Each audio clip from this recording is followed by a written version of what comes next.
invitado, Ricardo Romero. ¿Cómo andas, Ricardo? Bien, muy bien, buenas tardes. Bueno, Ricardo es escritor, es autor de El conserje y la eternidad, una novela que distribuyó Alfaguara, pero además también sos el guionista de Necronomicon. Exactamente, uno de los guionistas de Necronomicon junto con Luciano Saraceni. Que el director va a venir dentro de un rato y vamos a hablar de la película que se estrena mañana. Se estrena mañana, yo creo que los bombos están festejando el estreno. Sí, totalmente, son todos públicos que van a estar esperando para ir. Haciendo la cola para mañana. Exactamente, exactamente.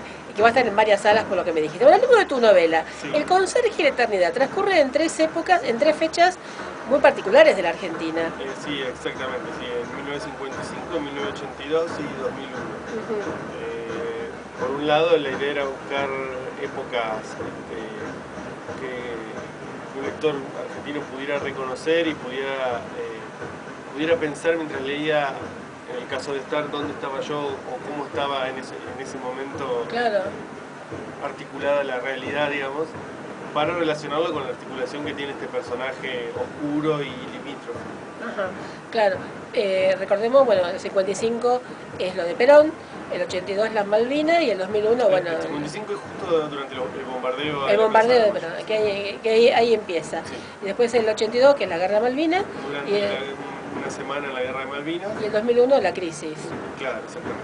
Que pasamos acá, que muchos recordarán, a lo mejor muchos no recordarán o no vieron la del 55, pero bueno, pueden preguntar y saben qué era. Ahora, ¿quién es este conserje? Es alguien muy especial. Sí, él tampoco sabe muy bien quién es. Está perdido, ¿no? Él se llama Juan Drotman y no conocemos mucho de su pasado porque él tampoco lo conoce. Sabemos que es una criatura que no muere, que se alimenta de sangre humana, que se esconde. Le podemos poner muchos nombres y que eso tiene que ver con cómo están divididos los capítulos, los nombres que figuran en las diferentes partes. Están relacionadas a figuras vampíricas de distintas partes del mundo que no necesariamente son vampiros, pero que sí tienen ciertas condiciones vampíricas. Sí. Y que escribe para tratar de conocerse, para tratar de pensarse, porque claro, no tiene con quién hablar de nada, no tiene interlocutores, no tiene con quién espejarse, no tiene seres que padezcan la misma, vivan y padezcan la misma naturaleza. Claro. Entonces él trata de descubrirla y de ordenarla a través de la escritura, aunque la escritura siempre produce cosas inesperadas. Claro, y además tiene algunas costumbres extrañas, la forma de dormir, por ejemplo. Sí, eso tiene que ver con, yo lo pensaba que es una criatura de la oscuridad, de la noche, de los espacios cerrados. Lo perturban los espacios demasiado abiertos y para descansar necesita estar contenido, digamos. Entonces eso hace que busque rincones y espacios como abajo de la cama que me di cuenta después que era algo que uno podía asociar a un monstruo. Claro. Un monstruo debajo de la cama, pero en un principio simplemente lo pensé como una necesidad física de él. Ah, claro, claro. Y después él nunca envejece. No envejece. Eso también, la diferencia de las fechas me permitía mostrar eso también. Claro, él sigue siempre igual, bueno, tiene sus compañeros, va cambiando de trabajo también. Sí, en realidad él es un conserje, un portero en distintos lugares, primero en una oficina en Diagonal Sur, durante los bombardeos del 55, después en un hotel sobre 9 de julio, cerca del Obelisco, finalmente en un edificio residencial de Belgrano. Sí, después tiene una relación con el taxista ese bastante... Sí, no con el taxista, sino con el que cuida... Pero van en un taxi. Yo lo tengo asociado como que viajan en un taxi, bajan en un lugar. Bajan en un lugar, pero el taxista no sobrevive, digamos. Claro. El que sobrevive es un personaje también muy extraño, que es como una especie de cuidacoches del hotel, que odia a los taxistas, y que de alguna manera Drotman secuestra y lo transforma habita su casa y claro, su casa, ahí está. Y lo transforma en una especie de testigo, compañero al que va reemplazando, porque cuando Omarcito, que se llama el personaje, muere, aparecen otras figuras tan evanescentes y irreemplazables como falsos Omarcitos. Claro, porque aparecen otros después, cierto. Yo me lo sabía con lo del taxi, me había quedado marcado eso, no tenía ganas de viajar en taxi después de eso. Y además con la parejita, esa parejita de hotel, En el hotel, claro. en el hotel, que creo que es en el 82 eso. Exactamente, sí. No, que nunca, a mí no me quedó claro qué le pasaba a la parejita, creo que él tampoco. A él no le importa. A él no le importa, A él ¿no? no le importa, él simplemente quiere percibir. En realidad lo que le importa no es lo que le pasaba desde la historia de cada uno de ellos, sino lo que hacían, que hacían todo el tiempo ahí encerrados. Quería entender su encierro, ver algo de su encierro, pero no mucho más, él se olvida bastante rápido de ellos. Y la pareja viene a ser como una marca de época. Cada lector puede pensar y asociar con lo que quiere. Algunos me lo han asociado a militantes que se están tratando de esconder. Yo cuando lo escribí estaba pensando en la guerra de Malvinas, estaba pensando en un desertor, el chico, en un desertor Yo pensé en un desertor también, claro, sí. con su novia, que no saben qué hacer, son muy jóvenes, y bueno, no quería dejar claro que como No, está bien, cada que sea uno, parte del trasfondo, claro, algo estaba pasando. que cada uno que entienda lo que quiere, lo que puede. Exactamente, Sí, yo también pensé en un desertor, porque era justo en la guerra y venían, Después de la guerra, venían claro. con poca plata, no salían nunca. ¿Por qué elegiste este género para escribir? No, no es que elegí el género para escribir, siempre me gustó, soy un lector de género en general, digamos, de tanto ciencia ficción, policial, ¿Te gusta todo? me gusta y no me limito a los géneros, me parece que los géneros son puntos de partida, no puntos de llegada. Son lugares interesantes para empezar a pensar determinadas historias y determinadas cosas. Yo tenía ganas de pensar en la naturaleza de un monstruo y darle voz a ese monstruo y obviamente el género me brindaba ciertas coordenadas que me permitían hacerlo. Pero mis textos anteriores, no, es la primera novela de lo que he escrito que se acerca tan directamente a lo que podríamos llamar el terror, claro, a través de la figura tradicional de un vampiro, pero en otros textos he recorrido otros caminos. Ah, mira, no, porque después lo asocié porque también sos uno de los guionistas de Necronomicon, claro, sí, que sí. también digo, a lo mejor es un género que te gusta mucho. Sí, me encanta el género y además tanto con Luciano, con Marcelo, como que ya llegó, está por allá, ahora vamos a decirle que entre. Mucho del amor por cierto cine y por cierta literatura, que hizo que fuera tan lindo trabajar en esto. Pero claro, de la misma manera, tanto Luciano como Marcelo como yo tenemos muchos otros amores, digamos. Claro, claro. Y decime, voy a tu novela, El conserje y la eternidad, que distribuyó Alfaguara. ¿Se te ocurrió, querías escribir sobre un monstruo? Sí. Y se te ocurrió esta novela. Sí. ¿Y por qué elegiste 3 tiempos? Bueno, porque me habías dicho antes, ¿no? Porque tenías algo para marcar. ¿Y cómo haces para desarrollar todos los personajes, toda la gente que participa? Hay una mujer también, creo que en la primera. Hay una mujer que se siente atraída por el personaje, sí, y que en la tercera parte vuelve a aparecer ya...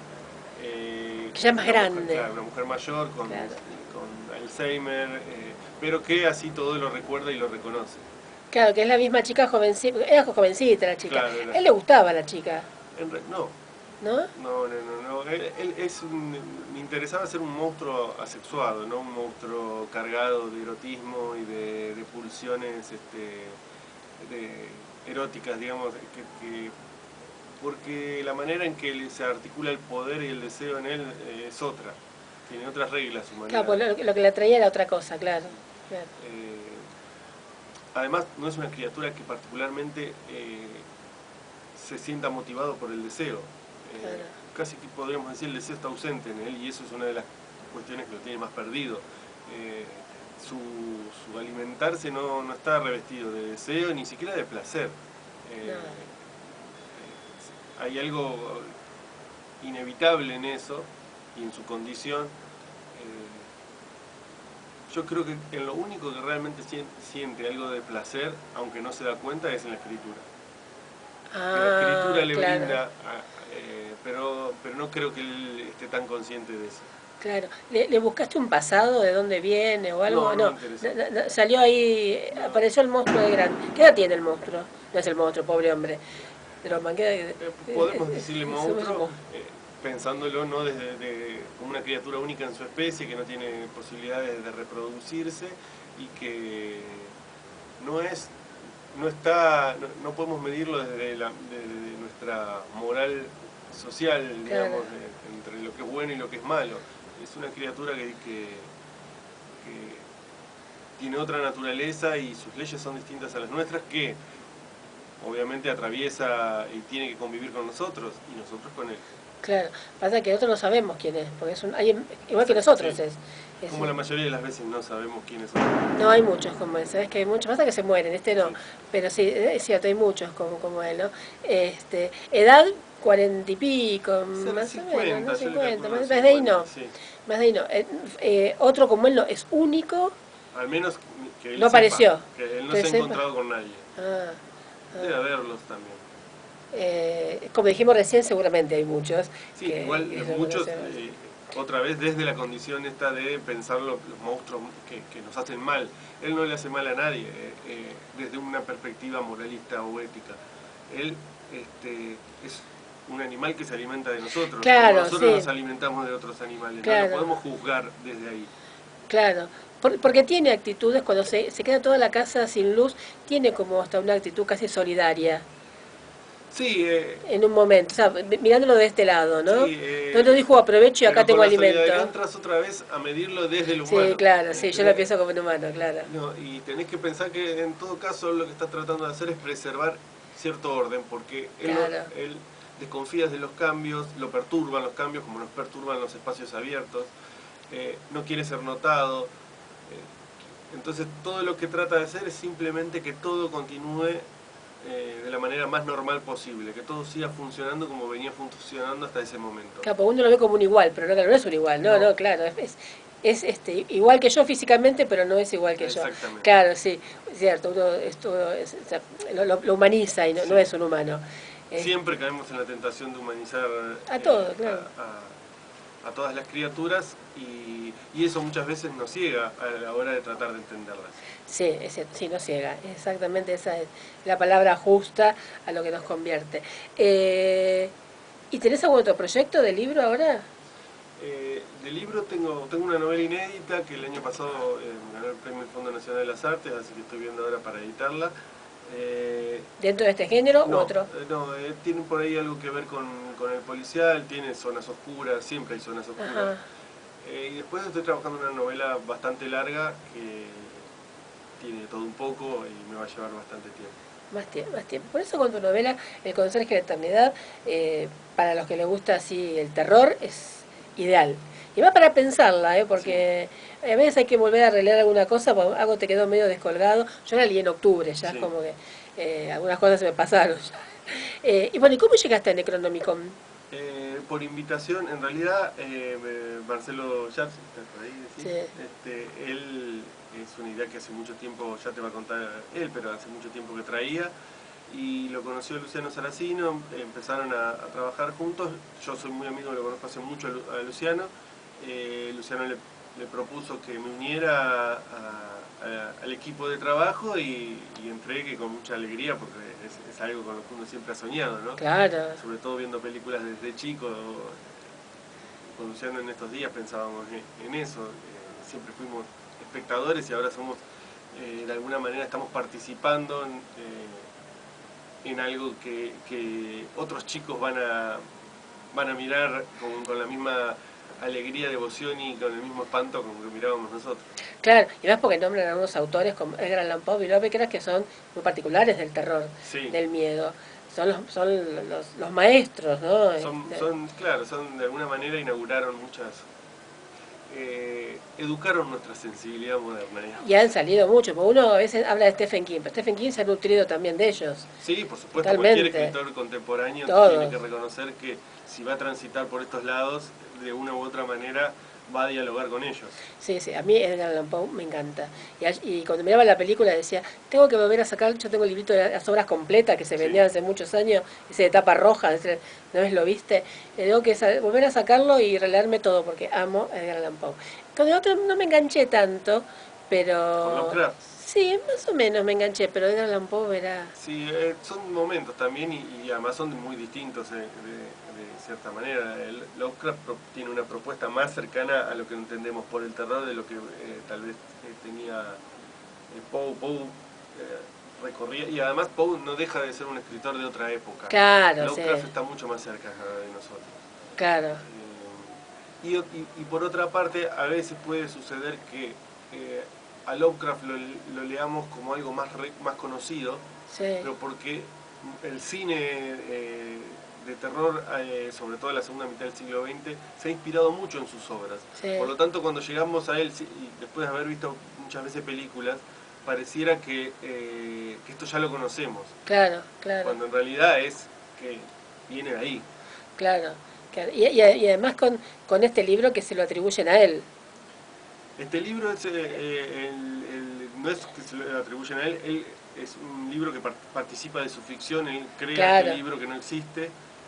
Pero muchos, o sea, yo estuve leyendo un par buscando Sí. del libro, y muchos decían que lo daban como cierto, Sí, como por que lo supuesto. había traducido Pero no él. te cabe la menor duda, el Necronomicon existe, Totalmente, estoy segura. como los vampiros. Totalmente, totalmente, pero me encantaba porque discutían, existe y está, y todo lo que decía en la película, la gente tomaba como verdad, y Sí. eso me encanta, porque cuando vas a ver una película de miedo, tenés que tener miedo. Sí, y algo que hace el terror, o los géneros en particular que tienen que ver con lo fantástico, pero el terror en particular, es que borran el límite entre lo que es ficción y lo que es real. Entonces, esto puede pasar, esto realmente habita en nuestro mundo, Claro. tiene lugar en nuestro mundo.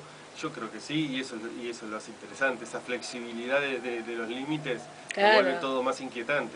No, pero lo bueno es que vos te lo creas, Sí. que salgas, lo que somos lectores. Yo quiero conocer a la Ventana Marcelo, esa librería de libros antiguos. Ya quiero ir a verla. Bueno, claro, otra de las atractivas de la película es que todo transcurre en estas calles, o sea, calles Claro. que conocemos. Claro, sí, eso me encanta además. Pero además quiero ver si lo encuentro en la mesa de saldos, porque a lo mejor está. Sí. Y a lo mejor está, y estoy segura que está. O sea, eso es lo lindo de los libros o del cine, que vos te lo crees. Sí, por supuesto, Porque- es a lo que te invita. Porque ese es el terror de verdad, el terror de ahora. El terror, como decía Stephen King, que te lo nombró recién, terror es cuando vos ves una película, lees un libro y antes de dormir te fijás que abajo de la cama no haya un monstruo. Eso es verdaderamente terror. Lo que hacen ahora, sobre todo este gran país del norte, no es terror. El terror es de tu libro, que tenés que decir, che, ese tipo que conozco, mi vecino del quinto H, ¿no será este? Porque Claro. lo veo medio raro. Eso es lo Hay lindo. mucho cine actual que apunta, desde la lógica del espectáculo, solo apunta al sobresalto. Entonces Claro. no hay ninguna historia para contar, no hay ninguna historia que te pueda involucrar, en la que vos te puedas identificar, simplemente van derecho al sobresalto. Claro. Que hay que reconocer que eso lo saben hacer, pero el sobresalto cansa y además encallece, o sea, uno va adquiriendo defensas contra esas cosas, entonces Sí, ya sabes cuándo viene. ya, claro, uno ya está entrenado para cierto tipo de películas sin ese tipo de propuestas, sin ambiciones y que no respetan de alguna manera al espectador, simplemente están tratando, así como te venden el pochoclo, te venden el sobresalto, Claro. para que te caiga mal el pochoclo y cuando salgas quieras tomarte una cerveza, no sé. Claro, para amortiguar. Pero No, pero a mí me gusta el círculo esto. del consumo, digamos. Yo estoy segurísima que existe, que existe en la librería y que si lo leo me voy a quedar ciega. Entonces, como le pasó a Borges. Sí, con suerte vas a quedar ciega, ¿eh? Yo creo que ¿Me si puedo lo lees morir? te pueden pasar peores. Ay, tengo mucho miedo, ahora lo estuve ahí buscando acá en la mesa de saldo. Sí. Eso es lo bueno del terror. Y no es muy fácil escribirlo, porque o sea, te da miedo lo cotidiano, digamos, pero el miedo de terror, cuando vos salís a buscarlo en un libro o en una película, es muy difícil lograrlo. Sí, yo creo que es tan difícil como el humor, son dos... Sí, son dos de los tanto el terror géneros. como el humor son dos, porque es muy fácil caer justamente lo que hablábamos recién, en el efecto, en la búsqueda Claro. del efecto, en hacerte reír o en asustarte. Claro, Y sin embargo, no hay que ir directamente a eso. Esas dos cosas tienen que suceder claro, mientras uno cuenta una historia. claro. La risa tiene que suceder, el espanto tiene que suceder, no Sí. es algo que uno tiene que salir a buscar. No, y esto es lo mágico, ¿no? Lo que le gusta. Bueno, ¿no te podés quedar un ratito más? Sí, me quedo. Bueno, vamos al corte y ya hacemos pasar al director de la película y continuamos en Hablando de Cine.